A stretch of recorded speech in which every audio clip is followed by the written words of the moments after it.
How's it going, YouTube? Josh here with Work Save Bitcoin, the channel where we talk about protecting your time and energy by saving in Bitcoin no matter your budget.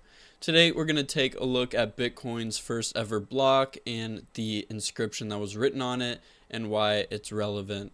So the first Bitcoin block contained a hash that had the inscription "Chancellor on brink of second bailout for banks." This had to do with the 2008 financial crisis, where banks recklessly loaned money to people who couldn't afford it, inflating the housing market. And when the bubble burst, millions lost their homes, jobs, and savings. And instead of facing consequences, banks got bailed out with newly printed money, while regular people suffered. Fiat money is what enables this corruption. The government and central banks printed trillions to save banks that caused this collapse. There was no accountability, no criminal charges for the fraud that went on, and banks just continued to get richer while everyday people got left behind.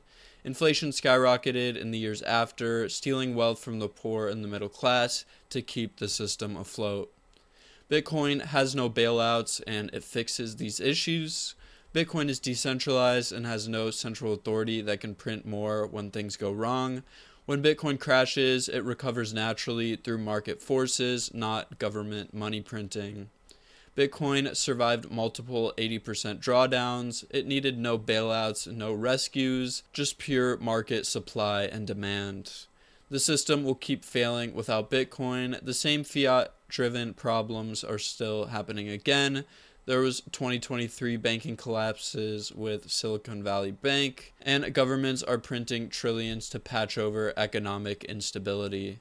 The system is rigged to keep the banks alive at your expense. Bitcoin is the exit strategy from this corrupt system. No central bank can control Bitcoin. It runs on proof of work, not government decrees.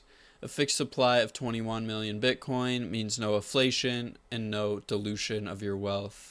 You can opt out of the broken system by saving in Bitcoin instead of relying on fiat banks. The 2008 crisis was a wake-up call, but most people are still asleep to how the system works. Don't wait for another financial meltdown. Start stacking Bitcoin now and join the Bitcoin revolution before the next bailout. If printing more money solved economic instability, then printing more diplomas would make everyone smart. If you enjoyed this type of content, please let me know by leaving a like, subscribe, and a comment. As always, together, let's work, save, and build a brighter future with Bitcoin. See you in the next video.